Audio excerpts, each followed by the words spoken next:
Hi everybody. Alright, there's a lot in this video, and I'm going to pre-apologize now because I've tried narrating this 15 times and I can't get all the info out that I'm trying to. So I'm just going to do the best that I can.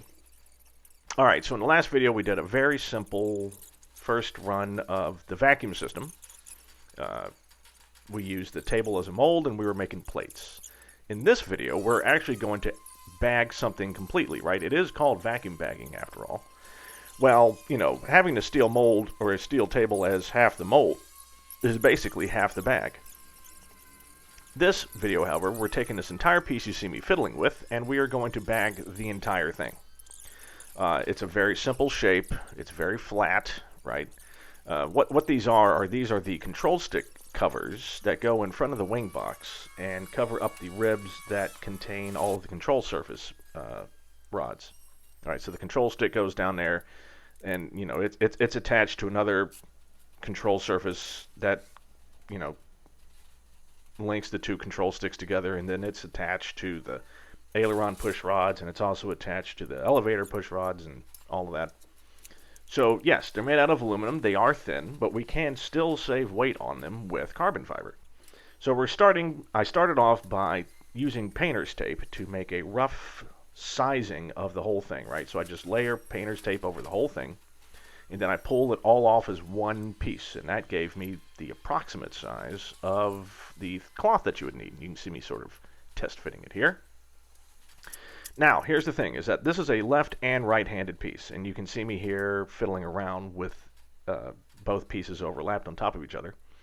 What I really want is a mold that's basically kind of how you see it right there, a much larger version of the piece.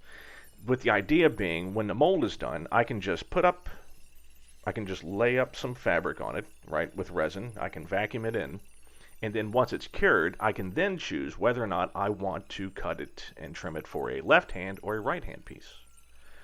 Would it be easier just to do them all at once? Yes. The problem is that it's a very specifically shaped piece, and I'm afraid trying to cut that specifically and lay that up just won't work.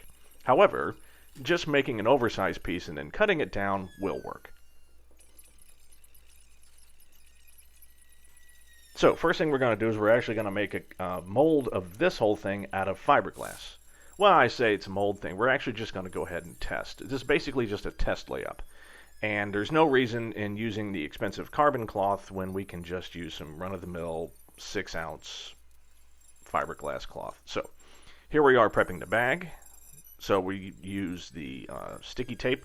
So here's the thing about the tape. It's called gum tape or butyl tape. It's used in boating. It's also used in composites. Oh God.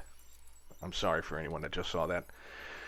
That's what we use to actually hold the bags together. It's really tough stuff, and it's very sticky. Now, again, that's one of the what we call consumables, right? Because you can really only use it once. Once you push the bagging material together with that tape, which does hold a vacuum, by the way, you're never going to get it apart again. I mean, you can, but you're not going to be able to reuse that tape, and it just becomes trash, which is sort of sad. Oh, I'm sorry. Oh, there it is again. For those of you that are missing the crack-ola, that was a good one, wasn't it? All right, so we've got the part inside the bag, and always make sure to include the suction part. Okay, yeah, it looks good, doesn't it? All right, so we've got the part inside the bag, we've got the breather cloth on top, and we've got the suction applied, and there it is.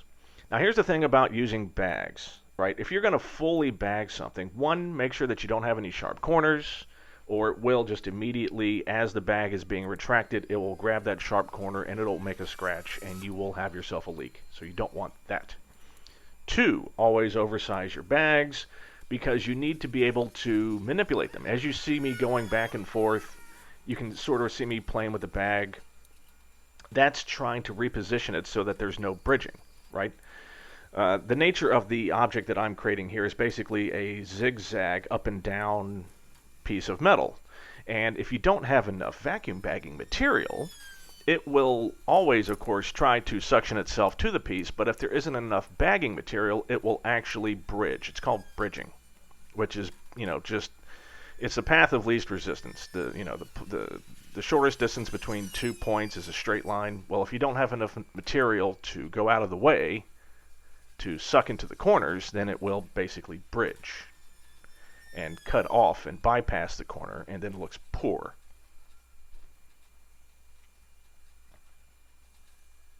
I know it's a lot of information. It is, but just trust me, it's all there. And good part is that this all came out successful. This is really good. Anyway, in the next video, we are actually going to do a piece which is very successful. I'm very happy to report this is all working great. I hope everyone is having a good week, as good as I had on a weekend. Still recovering from my vacation. I loved it so hard. All right, thank you for joining me, everyone, and see you soon.